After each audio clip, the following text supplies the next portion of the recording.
அரசு இந்திய முஸ்லிம்களை இந்தியாவிலே இருந்து கருவறுத்து வெளியே அனுப்ப வேண்டும். முஸ்லிம்களும் கிறிஸ்துவர்களும் ஒடுக்கப்பட்ட மக்களும் இல்லாத நாடாக இந்தியாவை மாற்ற வேண்டும் என்பதற்காக ஒரு சதித்திட்டத்தை தீட்டுகிறார்கள். அந்த சதித்திட்டத்துடைய தொடர்ச்சிதான் முஸ்லிம்களை இந்திய தேசத்திலே இருந்து அப்புறப்படுத்த வேண்டும் என்று சொன்னால் முஸ்லிம்கள் இந்த நாட்டில் வாழ்ந்த வரலாறுகளை இல்லாமல் செய்ய வேண்டும். முஸ்லிம்களுடைய வரலாறு நான் இந்த நாட்டிலே வாழ்ந்திருக்கிறேன், உமர் ஃபாரூக் அவர்கள் இந்த நாட்டிலே வாழ்ந்திருக்கிறார், ஹைதர்பாய் அவர்கள் இந்த நாட்டிலே வாழ்ந்திருக்கிறார்கள். அதெல்லாம் வரலாறு அல்ல. அது அடுத்த காலகட்டத்திலே யார் என்றே தெரியாது. ஆனால் நாங்கள் தொழுத பள்ளிவாசல் ஒரு வரலாறு. எங்களை கொண்டு போய் அடக்கம் செய்கிற மயானம் கபர்ஸ்தான் அது வரலாறு. நாங்கள் நல்லொழுக்க பயிற்சியை கற்றுக்கொண்ட மதரசா ஒரு வரலாறு. இதுதான் வக்ஃப் சொத்து. இப்பொழுது புரிகிறதா ஏன் வக்ஃப் சொத்தின் மீது ஒன்றிய அரசு அபகரிக்க இந்த சட்டத்தை கொண்டு வந்திருக்கிறது என்பது இப்பொழுது உங்களுக்கு புரிகிறதா? இந்த வரலாற்றை இல்லாமல் செய்ய வேண்டும் என்றால் பள்ளிவாசல் இருக்கக்கூடாது, மதரசா இருக்கக்கூடாது, இவர்களை அடக்கம் செய்கிற கபர்ஸ்தான் இருக்கக்கூடாது. இதுதான் ஆர்எஸ்எஸ் உடைய திட்டம். ஆர்எஸ்எஸ் உருவாக்கியவர்களின் திட்டமே தான். அதை அமுல்படுத்துகின்ற ஆர்எஸ்எஸ் கோமணம் தான் மோடியும் அமித்ஷா என்ற கயவர்கள், திருட்டு பசங்க. இந்த ரெண்டு திருட்டு பசங்க வெங்கலக்கடைக்குள்ள ஆட பூந்த மாதிரி, ஓடாய் கையில சிக்கின ஆடு மாறி இந்த ஓடாய்கள் நம்மை பார்க்கிற போது வெறி பிடித்த நாய் போல முஸ்லிம்களை பார்த்தவர்கள் கத்துகிறார்கள், கதறுகிறார்கள், கடித்து குதறுகிறார்கள்.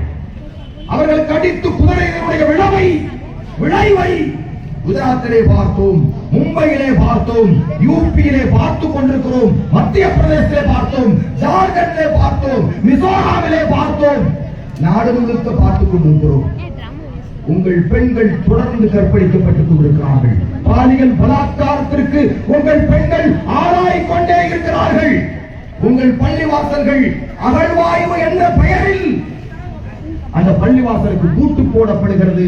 நான் பேசிக் கொண்டிருக்கிற இந்த நேரத்தில் 118 பள்ளிவாசல்களுக்கு இந்த நாட்டில் அகழ்வாராய்ச்சி செய்கிறவர்கள் பூட்டு போட்டிருக்கிறார்கள்.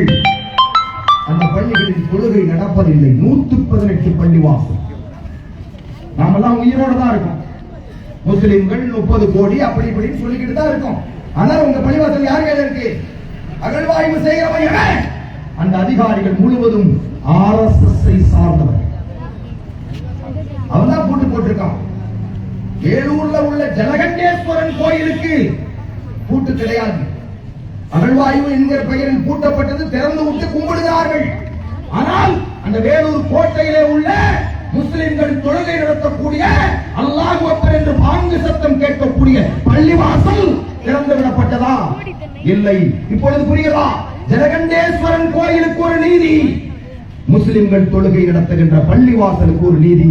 அதுதான் மோடி என்ற திருட்டு பயனும் அமித்ஷாவும் செய்கிற சதி என்று நான் சொன்னால் இல்லை என்று அவர்கள் சொல்ல வேண்டும், நிரூபிக்க வேண்டும். அபகரிப்பது, படுகொலை செய்வது, சூறையாடுவது, கலவரம் செய்வது, முஸ்லிம் சொத்துக்களை ஆட்டை போடுவது, முஸ்லிம் பெண்களை மானபங்கப்படுத்துவது, இதல்லாமல் இந்த பிஜேபி செய்த சாதனை என்ன? அந்த பிஜேபியை விளங்க வைக்கின்ற அந்த ஒன்றிய அரசுடைய இந்த தவறான சட்டத்தை உங்களுக்கு புரிய வைக்கின்ற கூட்டம் தான் இந்த கூட்டம். அதுதான் இங்கே நடைபெற்றுக் கொண்டிருக்கிறது. வேற எதுவும் அல்ல. ஓட்டுக்காக சேர்ந்தவர்கள் அல்ல நாம். இந்த வெயிலிலே ஜுமாவு தொழுது விட்டு உணவு உண்டும் உண்ணாமலும் நீங்கள் நின்று கொண்டிருக்கிறீர்கள். அதை நாங்கள் உணர்ந்து கொண்டிருக்கிறோம். ஆனால் 1 மணி நேரம் இந்த இடத்திலே நிற்பதற்கு 1000 சங்கோஷங்களும் சங்கடங்களும் உங்களுக்கு இருக்கலாம். ஆனால் உங்களுடைய எதிரி நூற்றாண்டு கால திட்டத்தில் உங்களை கருவறுத்துக் கொண்டிருக்கிறான். உங்களிடத்தில் திட்டம் இருக்கிறதா? உங்கள் எதிரி முஸ்லிம்களுடைய எதிரி மட்டுமல்ல, இந்திய தேசத்தின் 140 கோடி மக்களுடைய எதிரி இந்த பாரதிய ஜனதா கட்சி. RSS திட்டங்களுக்கு வாழாட்டுகின்ற உண்மைகள் தான் அவர்கள். அதை கச்சிதமாக வடிவமைத்திருக்கிறார்கள். மோடி இந்தியாவுடைய பிரதமர் ஆனவுடன் சொன்னார், 4 தலைமுறையின் அர்ப்பணிப்பு தியாகம் நான் இந்த இடத்தில் இருந்து கொண்டிருக்கிறேன் சொன்னார். அப்படியானால் உங்களை பார்த்து கேட்கிறேன், உங்களின் எந்த மூதாதையருடைய தியாகத்தை எடுத்து வந்திருக்கிறோம் நாம், அதை நாம் விளக்க வேண்டும். நீங்கள் யார்? இந்த தேசத்தை அபகரித்திருக்கிற ஒன்றிய அரசு யார்? இந்திய தேசத்துடைய விடுதலைக்காக இந்த உலமாக்கள் இந்த நாட்டிலே ரத்தம் சிந்திய போது அந்த உலமாக்களை காட்டிக் கொடுத்த அயோக்கிய கூட்டத்தின் தலைவர்கள் தான் இன்றைக்கு நின்று கொண்டிருக்கிறார்கள். அவர்கள்தான் நம்முடைய பாராளுமன்றத்திலே உட்கார்ந்து நமக்கு எதிரான சட்டங்களை தீட்டிக் கொண்டிருக்கிறார்கள். இந்திய தேசத்தின் விடுதலைக்கும் அவர்களுக்கும் இம்மையளவு ஒரு மையளவு கூட அவர்களுக்கு தொடர்பு கிடையாது. அப்படியானால் எப்படி அபகரிக்கிறார்கள் என்று மட்டும்தான் நீங்கள் பார்க்க வேண்டும். அபகரிக்கப்பட்டவர்கள் அவர்கள். அபகரிப்பு தான் அவருடைய வாழ்க்கையே. அதுதான் நடைபெற்று. இதை எதிர்க்கக்கூடிய துணிவு, இதை எதிர்க்கக்கூடிய தைரியம், இதை எதிர்க்கக்கூடிய வீரம் நம்மிடத்திலே வர வேண்டும் என்று நான் அறைகூவல் விடுக்கிறேன். காடல் நீர் போல, ரோட்டிலே நீர் இருப்பதை போல தெரியும், பக்கத்திலே போனால் நீர் இருக்காது. அப்படி ஆயிடக்கூடாது நம்முடைய ஒற்றுமை. இது ஒரு பலமான கட்டமைப்பு. இது உலக மனிதர்களுக்கு உன்னதத்தை சொல்லிக் கொடுக்க வந்த மார்க்கத்தை சார்ந்தவர்கள் நாம். நாம் எப்படி இருக்கிறோம்? 1 மணி நேரம் இப்படி ஸ்டடியா நம்மளால நிக்க முடியாது. அப்ப நம்ம கிட்ட 2 கிளாஸ் தண்ணி வேணும், ஒரு டீ வேணும், பந்தல் வேணும். நாம் அல்லாஹ்வின் பாதையில் அர்ப்பணிக்கிறவர்கள். எங்கள் முன்னோர்களை நினைத்து பார்க்கிறோம். இந்த சத்திய மார்க்கத்திற்காக அளப்பரிய தியாகம் செய்து உயிரையே கொடுத்த அந்த முன்னோர்கள் எப்படிப்பட்ட தியாகம்! அல்லாஹ் எதை எதிர்பார்க்கிறான்? நம்மை படைத்த இறைவன் உங்களிடத்தில் எதை எதிர்பார்க்கிறான்? அந்த தியாகத்தை தான் எதிர்பார்க்கிறான். அன்பு மக்களே, எந்த அளவுக்கு முட்டாளாக்கிறான் பாருங்க. முஸ்லிம் சொத்தை நிர்வகிப்பதற்கு முஸ்லிம் அல்லாத 2 பேரை போடு. யார் சொல்றான்? நரேந்திர மோடி, அமித்ஷா 2 பேரை போடணும். கவர் வெட்டினா தானே போட முடியும். 2 பேரை போடுறதுக்கு நாங்க தயாரு. கவர் வெட்டி வைக்கணும்ல, அந்த அவகாசம் எங்களுக்கு கொடுங்க. கவர் எல்லாம் வெட்டி வச்சிருக்கோம். நீ எத்தனை பேர்த்த போட சொன்னாலும் போடுறோம். நீ யார் போட சொல்ற? வேற எங்க போட முடியும்? இந்த சகோதரர்களே, நாங்கள் பேசிய இந்த வார்த்தை விழுப்புரத்திலே நேற்று முன்தினம் 2 நாட்களுக்கு முன்னால் நாங்கள் இந்த வார்த்தையை பேசுகிறோம். ஆனால் அதே வார்த்தையை சுப்ரீம் கோர்ட்டுடைய தலைமை நீதிபதி கேட்கிறார். சுப்ரீம் கோர்ட்டுடைய நீதிபதி கேட்கிறார், முஸ்லிம் சொத்தை நிர்வகிப்பதற்கு முஸ்லிம் அல்லாத 2 பேரை போட சொல்றீங்க. திருப்பதி கோயிலுடைய நிர்வாகத்திற்கு 2 பேரை முஸ்லிம போடுவியா? அப்படியே மௌத் ஆயிட்டான். அவன் என்னைக்கு பேசியிருக்கான்? என்னைக்கு பேசுவான்? பதில் கிடையாது. பதில் இல்லை. இல்ல, உனக்கு பேசுறதுக்கு எத்தனை நாள் டைம் வேணும்? ஒரு 7 நாள் கொடுங்க. 7 நாள் உனக்கு டைம். என்ன பேசுறியோ பேசு. யார் சொல்றா? சுப்ரீம் கோர்ட்டுடைய நீதிபதி. அதான் தீர்ப்பு. அன்பு மக்களே, எவ்வளவு பெரிய பாதிப்பு என்று பாருங்கள். 12 ஆண்டு காலம் யார் முஸ்லிம் சொத்தான இந்த வக்ஃப் சொத்தை அபகரித்து ஆக்கிரமித்து களவாடி வைத்திருக்கிறார்களோ, 12 வருஷம் ஆயிடுச்சுன்னா அந்த களவாடுகளுக்கு அந்த சொத்து சொந்தம். சொல்றான் இந்த சட்டம். 12 வருஷம் இந்த கடை இருக்க, என்ன சுமங்கலி கடையா? சுமங்கலி வளையல் கடை ஓனருடைய கடையை நீங்க அபகரிக்கிறீங்க. யாரோ ஒருத்தர் அபகரிக்கிறார். வருஷம் பார்த்துக்கிட்டே இருக்கிறார். 12 வருஷம் ஆன உடனே அவர் நேரா போறார். 12 வருஷம் ஆயிடுச்சுங்க. அப்ப அந்த சொத்து அப்படியா ஆக்கிரமித்து 12 வருஷம் ஆயிடுச்சா? ஆயிடுச்சு. அந்த சொத்து உனக்கே. இதாங்க நாங்க நின்று சத்தம் போறதுக்கு காரணம். சுமங்கலி ஓனர் அவர்களே, இதுதான் இந்த முஸ்லிம்களுடைய சத்தம், ஆர்ப்பாட்டம். வேற எதுவுமே கிடையாது. இதை எதிர்க்க வேண்டாமா? இதை நாங்கள் கேட்க வேண்டாமா? அதற்குத்தான் வெயிலென்று பாராமல், மழையென்று பாராமல் எந்த கோட்டையை தகர்த்து வேண்டுமானாலும், எவ்வளவு உயிர்களை இழந்து வேண்டுமானாலும் எங்கள் சொத்தை பாதுகாப்போமே தவிர வாங்குதல் என்பது கிடையாது. ஒருவேளை நீதிமன்றம் தீர்ப்பு தரல, நீங்க என்ன நினைக்கிறீங்க? நீதிமன்றம் வக்ஃபுக்கே பழைய சட்டத்திலேயே போங்கன்னு சொல்லிருச்சா? இல்லை. ஒரு இடைக்கால தடை 14ஆம் தேதி, மே 14ஆம் தேதி சுப்ரீம் கோர்ட்டினுடைய ஒரு நீதிபதி ரிட்டையர்ட் ஆகிறார். பிஜேபி காரன் நீங்க என்ன நினைச்சீங்க? நீங்க எல்லாம் போர் முன்னாடி போய் பண்ணீங்கன்னா அவன் எப்படி தெரியுமா பண்ணுவான்? போர் செஞ்சவங்க நாங்க தான் போர் செஞ்சோம்னு சொல்லிடுவான். அந்த மாதிரியா? அப்படி என்றால் நீதிபதி மாறுவதற்கு கூட அவர்கள் அவகாசம் பார்த்துக் கொண்டிருக்கலாம். பாபர் மசூதி என்பது ஒரு வக்ஃப் சொத்து. சுமார் 9,40,000 ஏக்கரில் பாபர் மசூதியினுடைய இடமும் வக்ஃப் சொத்து.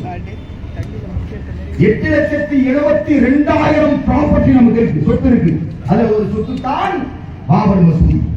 பாபர் மசூதிக்கு எவனை வச்சு தீர்ப்பு தந்து இன்னைக்கு அது கோயிலாக மாறி இருக்கு?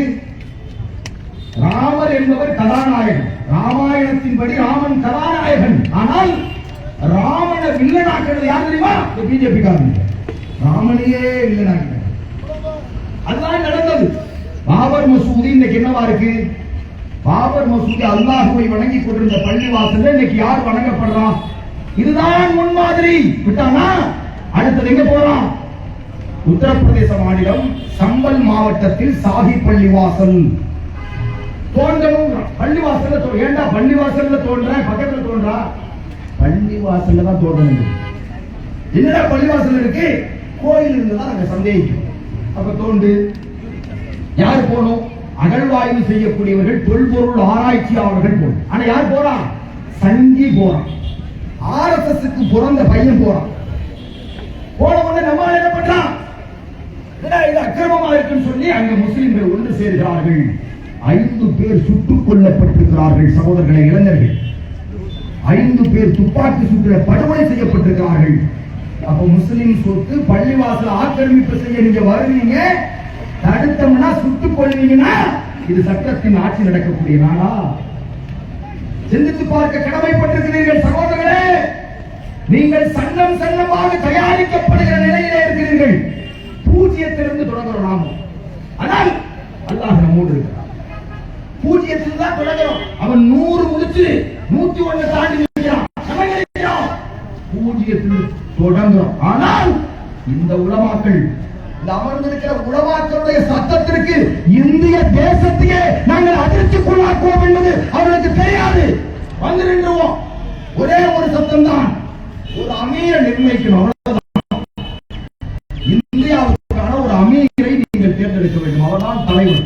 அவர் சொல்லுவார், நீங்கள் போராட்டத்திற்கு வாருங்கன்னா அது போராட்டம்.